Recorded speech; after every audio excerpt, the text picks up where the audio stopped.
पर रेक्टिफाई करेंगे, मतलब यहाँ पर जो ITR का डिफेक्ट है उसको रिमूव करते हुए किस तरीके से उसको फाइल करेंगे। वीडियो को पूरा एंड तक देखिएगा, समझिएगा किस तरीके से आपको प्रोसीडिंग करनी है। काफ़ी आसान प्रोसेस है और यहाँ पर आपको जो है जो स्टेप्स मैं बताऊंगा वो फॉलो करने हैं। ये इनकम टैक्स की ऑफिशियल वेबसाइट है www.incometax.gov.in। इस पर मैंने यहाँ पर लॉगिन किया हुआ है।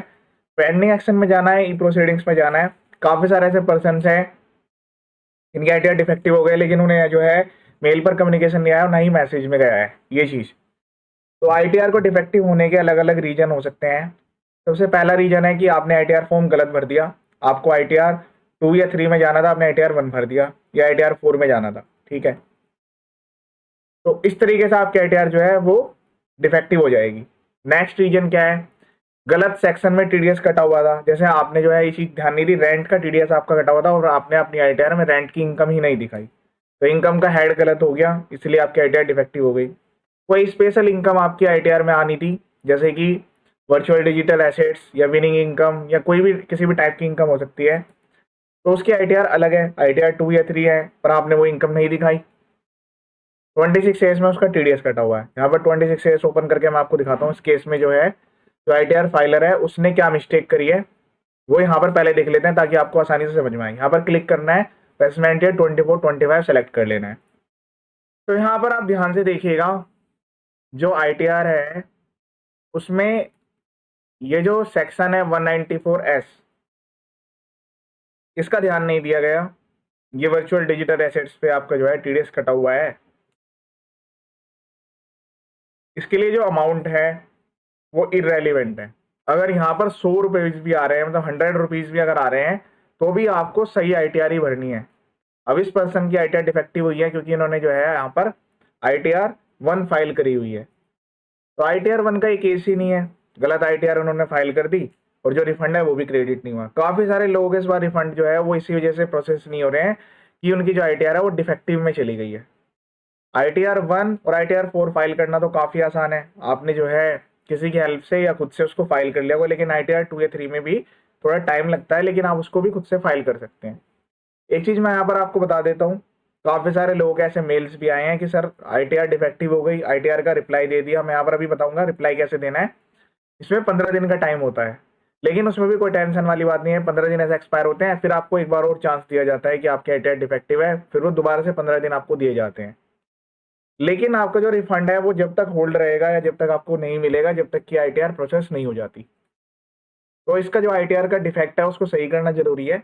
रीजन जो है वो यहाँ से आपको मिल जाएगा, मैं आपको ये ओपन करके दिखा देता हूँ। व्यू नोटिस एंड ऑर्डर पर क्लिक कर देना है। यहाँ पर ये ITR डिफेक्टिव आ रही होगी, इसकी डेट भी यहाँ पर आ रही है। इस पर्टिकुलर डेट में ये ITR डिफेक्टिव हुई है। पहले मैं फाइलिंग की डेट भी आपको एक बार दिखाऊंगा ताकि आपको आइडिया हो जाए कितने दिन बाद ये ITR जो है डिफेक्टिव में चली गई। तो जब यहाँ पर सबमिट रेस्पॉन्स करेंगे ना आप, तो यहाँ पर आपको दिखेगा रीजन। देखिए यहाँ पर जो है रीजन आ रहा है proper. You have file your income tax return in ITR 1 form as पर TDS डिटेल्स। आपने TDS क्लेम किया हो ना क्लेम किया, उससे कोई फर्क नहीं पड़ता इससे। तो ये कह रहे हैं कि आपके 26 एज में कोई ऐसा TDS आया हुआ है जो कि इस बार सिस्टम ने ट्रैक कर लिया। इस बार जो ITR है उसमें AI टूल्स को यूज किया जा रहा है। तो पहले आप क्या करते थे, काफी सारी इनकम को हाइड कर लेते थे, जैसे long term short term capital gain नहीं दिखाए, कोई कैपिटल गेन की ट्रांसफर है, प्रॉपर्टी की डिटेल्स है वो आपने नहीं दिखाई, तो वो चीजें जो है प्रोसेस हो जाती थी। लेकिन अब ऐसा नहीं है, तो आपको इसमें ध्यान देना है। ये कह रहे हैं कि जो सेक्शन है आपका, जैसे 194S मैंने आपको दिखाया, कह रहा है कि आपके लिए वो एलिजिबल ही नहीं ITR 1, तो गलत फॉर्म है, आपने भर दिया है। अब यहाँ पर प्रॉब्लम का रिजोल्यूशन भी दिया है। कुछ लोग यहाँ पर ये कह रहे थे कि उनको पता नहीं चल रहा क्या डिफेक्ट आया, क्या प्रॉब्लम आ गई है। You are being provide an opportunity to make correct correction and file return of income in appropriate form so that income and tax में भी डिटरमाइंड करेक्टली। ये कह रहे हैं कि उस हिसाब से जो है टैक्स भी करेक्टली जो है वो डिटरमाइन किए जा सके with the income tax act 1961 duly disclosing the complete gross receipts income reflecting in your form 26A. Please note that as per rule 37BA of the Income Tax Act, credit of TDS is allowed to the person in whose hand the income is taxable। वो कह रहे हैं कि आपने TDS भी claim कर सकते हैं आप, कोई दिक्कत वाली बात नहीं है। अब एक ऑप्शन तो आता है कि आप ये देखें कि आपके जो 26 में डिटेल्स गलत आ रही है, तो आप इसको डिसएग्री करके सबमिट कर सकते हैं। लेकिन डिसएग्री वाले केस में ये नहीं पता कि इसमें कितना टाइम लगेगा। मतलब आईटीआर प्रोसेसिंग जो है वो आपकी काफ़ी टाइम तक होल्ड हो सकती है। जब तक आईटीआर प्रोसेस नहीं होगी रिफंड भी नहीं आएगा। बेटर है कि आप इसको एग्री करते हुए इसका जो है रेस्पॉन्स सबमिट कर दें। ये ऑप्शन सेलेक्ट करना ही करना पड़ेगा, ये भी सेलेक्ट करना पड़ेगा यहाँ से। फिर यहाँ से करेक्ट आईटीआर, जैसे इस केस में जो है बिजनेस इनकम नहीं है, अगर बिजनेस इनकम यहाँ पर है तो फिर आईटीआर 3 में जाना पड़ेगा, वरना आप आईटीआर 2 में भी जा सकते हैं। तो आईटीआर 3 यहाँ पर फॉर्म फाइल करेंगे। अटैचमेंट्स में ये JS1 फाइल मांग रहा है, तो ये कहाँ से मिलेगी ये भी मैं आपको पूरा बताऊंगा, किस तरीके से आपको जनरेट करनी है। इसका भी काफ़ी आसान तरीका मैं अभी आपको बताने वाला हूँ। ठीक है, तो सबसे पहले तो ये देखिएगा आपने सही इनकम रिपोर्ट की थी नहीं की थी, अब आप आईटीआर को डिफेक्ट को सही कर रहे हैं, तो जो भी डिटेल्स रह गई थी आपकी वो भी यहाँ पर आप दे सकते हैं। तो हम यहाँ पर लाइव इसको करने वाले हैं। पहले आईटीआर फाइलिंग की डेट देख लीजिएगा। व्यू फाइल रिटर्न्स पर चलते हैं यहाँ पर, और ये जो है 27 जुलाई को फाइल की गई थी और 12 अगस्त को जो है ये डिफेक्टिव हो गई। एक चीज़ और नोट कर लीजिए, अगर आपने इसका टाइम लिमिट के अंदर रिप्लाई नहीं दिया और आपकी आईटीआर फाइल नहीं हुई तो ये माना जाएगा कि आपने आईटीआर फाइल नहीं की थी।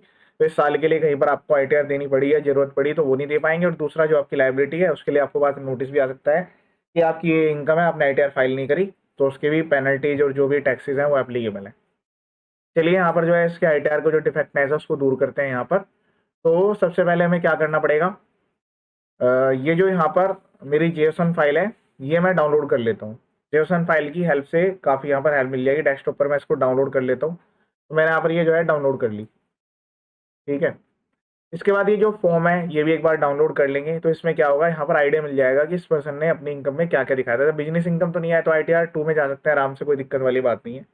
आईटीआर 1 फाइल हुई है, आईटीआर 1 में आपकी सैलरी की इनकम आती है, सिंगल हाउस प्रॉपर्टी इनकम है, अदर सोर्स की इनकम यहाँ पर कवर होती है। कैपिटल गेन नहीं आता इसमें और बिजनेस इनकम नहीं आती, दो इनकम को ये कवर नहीं करता। तो हम यहाँ पर इस वाली आईटीआर में पहले चेक करेंगे कि क्या इनकम शो की गई थी। आपको एटलीस्ट वो इनकम तो दिखानी है, ऐसा नहीं है कि वो वाली इनकम हटा के अब आपने दूसरी इनकम कर दी, फिर तो आपकी आईटीआर जो है प्रोसेसिंग में नहीं जाएगी, ये बड़ी दिक्कत वाली बात है। ठीक है, तो अब इसको यहाँ से लॉग आउट कर देना है क्योंकि हमें चाहिए JSON फाइल।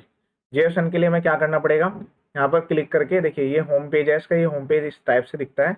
डाउनलोड्स पर क्लिक करना है, यहाँ पर यूटिलिटी आएगी एक असेसमेंट या 24-25 यूटिलिटी पर क्लिक कर लेना है, उसको डेस्कटॉप पर सेव कर लेना है। वैसे मैंने ऑलरेडी यहाँ पर जो है सेव करी हुई है, फिर भी मैं आपको दोबारा से दिखा देता हूँ। अब ये जो यूटिलिटी आई है इसको मुझे एक्सट्रैक्ट करना पड़ेगा। ठीक है, तो मैं यहाँ पर जो है इस पर राइट क्लिक करके इसको एक्सट्रैक्ट कर लेता हूँ जो मेरी यूटिलिटी है। तो उससे क्या होगा कि उसके लिए मुझे जो है एक सॉफ्टवेयर मिलेगा, एक सॉफ्टवेयर आप समझ के चलिए इसको, जिसमें हम आईटीआर फाइल करते हैं। तो एक्सट्रैक्ट फाइल पर क्लिक कर देना है, यहाँ पर जो है ओके पर क्लिक करेंगे, यस टू ऑल पर क्लिक करेंगे। मेरे पास ऑलरेडी यूटिलिटी थी जैसे मैंने आपको बताया, तो इस टाइप की आपके पास ये यूटिलिटी आ जाएगी। इस पर आपको क्लिक कर देना है, यहाँ पर क्लिक कर लेना है। तो ये जो यूटिलिटी है ये आपकी एक्सट्रैक्ट आपको करनी पड़ेगी राइट क्लिक करके। उसके लिए WinZip या WinRAR होना जरूरी है सिस्टम में, तो वो आप इंस्टॉल कर लीजिएगा, गूगल से आप आराम से कर सकते हैं उसको। अब ये यूटिलिटी है, ये यूटिलिटी यहाँ पर रन होगी। इस यूटिलिटी में हम सारा डाटा फिल करेंगे, जो बेसिक डिटेल्स है वो तो ऑटोमेटिकली आई जाएगी। जो मेरी वो JSON फाइल मैंने डाउनलोड की थी जो पुरानी आईटीआर वाली है, उससे कुछ प्रीफिल डाटा मेरे पास यहाँ पर आ जाएगा, बाकी के डिटेल्स जो है हम अपडेट कर देंगे। तो यहाँ पर जो है ये यूटिलिटी ओपन होगी। ओपन होने के बाद जो आईटीआर फॉर्म है वो सेलेक्ट करने का ऑप्शन भी आएगा कि आपको पर्टिकुलर कौन सी आईटीआर भरनी है, आप वो सेलेक्ट कर सकते हैं यहाँ पर। तो यहाँ पर कंटिन्यू पर क्लिक करेंगे। पहले हम जो हमारी आईटीआर थी उसको हम यहाँ पर इंपोर्ट कर लेंगे, क्योंकि आईटीआर 1 से लेकर 4 तक ये सेम वर्जन में है, तो मैं इंपोर्ट कर लेता हूँ मेरी पुराने वाली जो मैंने वहाँ से सिस्टम से डाउनलोड की थी। ये मेरी आईटीआर यहाँ पर आ गई है। ठीक है, प्रोसीड पर क्लिक करेंगे तो यहाँ पर वही वाला फॉर्म ओपन होकर आ जाएगा जो कि मैंने पहले फाइल किया हुआ है। तो उसमें मेरी इनकम यहाँ पर शो कर रही होगी, ग्रॉस टोटल इनकम आ रही होगी, पर्सनल इन्फॉर्मेशन। लेकिन अब तो हमें यहाँ पर जो है आईटीआर को चेंज करना है। ठीक है, तो मैं यहाँ पर जाऊँगा, बैक पर क्लिक करूँगा, इसमें बैक पर क्लिक कर सकते हैं और यहाँ से आईटीआर 2 सेलेक्ट कर लूँगा। फिर उसके बाद प्रोसीड पर क्लिक करूँगा। तो उससे क्या होगा, जो बेसिक डिटेल्स है ना JSON वाली वो यहाँ पर ऑटोमेटिकली आ जाएगी। सारी डिटेल्स आपको भरने की जरूरत नहीं पड़ेगी, बस जो मेन डिटेल है वो आप भरेंगे। Taxable income is more than basic investment limit, जो 2.5 लाख से ऊपर वाला है वो ये वाला ऑप्शन सेलेक्ट करेंगे। बस आपके पास ये फॉर्म आ गया है। इसमें जो है यहाँ पर जो मेरी इनकम है उसमें शेड्यूल होगा VDA वाला, ये आपको टिक कर लेना है अगर आपका 194S वाला केस है। बाकी जैसे आपकी हाउस प्रॉपर्टी की इनकम है या फिर कैपिटल गेन की इनकम है, तो वो आप यहाँ पर शेड्यूल सेलेक्ट करने पड़ेंगे आपको इस तरीके से। इस केस में कैपिटल गेन वाले नहीं है तो वो मैं सेलेक्ट नहीं कर रहा हूँ। मैंने इनके लिए सबके लिए डिटेल्ड वीडियो बनाई हुई है, कैपिटल गेन कैसे डालना है, हाउस प्रॉपर्टी कैसे डालनी है, ये सारी डिटेल्स आपको जो है यूट्यूब चैनल पर मिल जाएगी। यहाँ पर आप जाएंगे, यहाँ पर सारी ITRs अवेलेबल है, रिवीजन हो जाएगा। कंप्यूटेशन पर एक बार क्लिक करेंगे, उसके बाद फाइनल एक बार चेक कर लेंगे कुछ डिटेल्स ऐसी तो नहीं है। और टीडीएस के लिए यहाँ पर जो है काफ़ी बार ऐसा होता है कि टीडीएस का शेड्यूल नहीं आता, तो यहाँ पर ऐड पर क्लिक करेंगे, टैक्स पर क्लिक कर देंगे, जो मेरे टीडीएस कटे हुए हैं वो यहाँ से मुझे सेलेक्ट कर लेना है ये वाले। तो यहाँ पर जो है टीडीएस जो है वो भी ऑटोमेटिकली आता है, बस ये आपको सेलेक्ट करने में ध्यान रखना है कि कभी ऐसा भी हो जाए कि आपने जो है टीडीएस क्लेम करने आप भूल जाए। तो अगर कोई टैक्स कटा हुआ है तो आप आराम से क्लेम कर सकते हैं यहाँ पर, ठीक है। तो यहाँ पर जनरल इन्फॉर्मेशन बताता हूँ किस तरीके से आपको एंटर करना है डाटा। तो यहाँ पर जो है फाइलिंग स्टेटस में आपको एक क्लिक करना है, file in response to notice under section, ये वाला ऑप्शन यहाँ पर ले लेना है।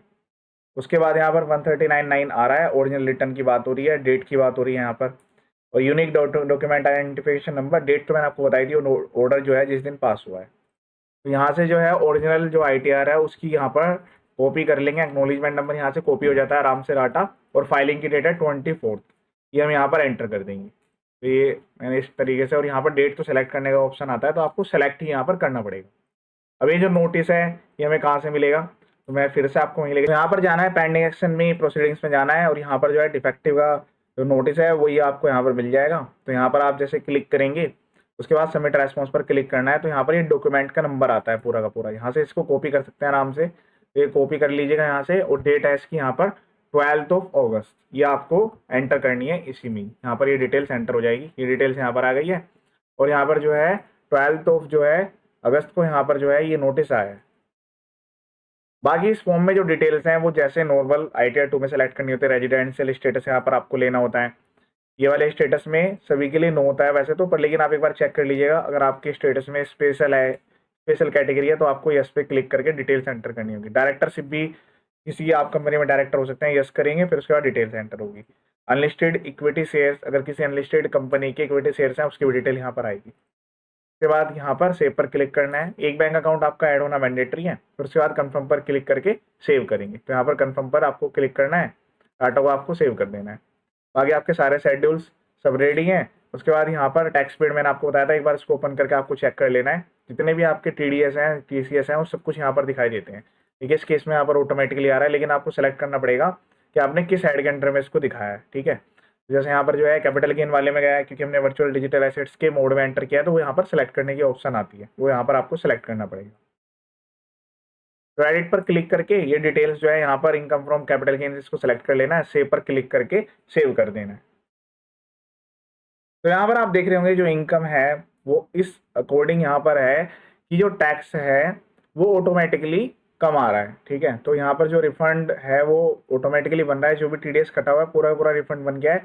तो अगर आपके साथ भी ऐसे ही केस आ रहा है कि आपकी जो इनकम है वो इतने ही स्लैब के अंडर में आ रही है, तो उस केस में आपका भी जो है रिफंड यहाँ पर बन जाएगा।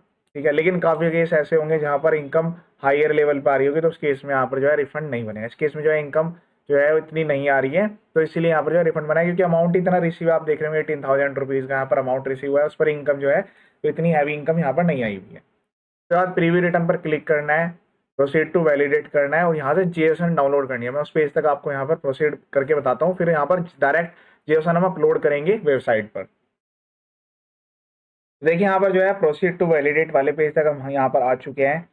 अब इसके बाद जो है यहाँ पर डाउनलोड JSON पर क्लिक कर लेना है। ठीक है, तो ये जो JSON फाइल है ये आपकी लोकेशन में सेव होगी, डाउनलोड पाथ में जो भी आपका सिस्टम है वहाँ पर ही जाकर सेव हो जाएगी ऑटोमेटिकली। तो वहाँ से आपको ये जो है वहाँ से कट करना है, और वहाँ पर अपने डेस्कटॉप पर या किसी फोल्डर में आप उसको पेस्ट कर लीजिएगा ताकि हम इसको अपलोड कर पाए। ठीक है, अपने इंटरनेट का सही यूज करो। रील्स तो यहाँ पर जो है इस पाथ पर आकर यहाँ पर ये ऑटोमेटिकली सेव हो जाएगी, डाउनलोड्स के अंदर में आपको मिल जाएगी आराम से, C ड्राइव में जाती है मोस्टली ये। यहाँ से हम इसको कॉपी कर लेंगे या कट कर लेंगे, फिर उसके बाद हम इसको यहाँ पर जो है डेस्कटॉप पर पेस्ट कर लेंगे। तो यहाँ पर जो है वो फाइल यहाँ पर हम सेलेक्ट करेंगे, क्योंकि अभी हमने ITR 2 यहाँ पर ये रेडी की है, इसको हमने यहाँ पर इम्पोर्ट कर लिया है। उसके बाद यहाँ पर सबमिट पर क्लिक कर देना है, जो डिटेल है वो एक बार वेरीफाई होगी। ठीक है, और यहाँ पर ये मैसेज भी आता है कि जो रेस्पॉन्स एक बार सबमिट हो गया तो यहाँ पर रेक्टिफाई, मतलब आप उसको जो है मॉडिफाई नहीं कर पाएंगे। ठीक है, उसके बाद सबमिट पर क्लिक कर देना है। सबमिट होने के बाद आपके सामने जो है इस टाइप का मैसेज आ जाएगा, फाइल जो है सक्सेसफुली सबमिट हो गई है। ठीक है, यहाँ पर व्यू रेस्पॉन्स पर जाकर भी आप इसको एक बार चेक कर सकते हैं। बाकी यहाँ पर जो है इसका डाटा अपडेट हो चुका होगा, व्यू फाइल रिटर्न पर आप डालेंगे यहाँ पर डिटेल्स, यहाँ पर अब जो है ITR-2 यहाँ पर ऑटोमेटिकली आ रही होगी कि जो फाइलिंग टाइप है ITR आपने करेक्ट रिटर्न अपलोड कर दी है।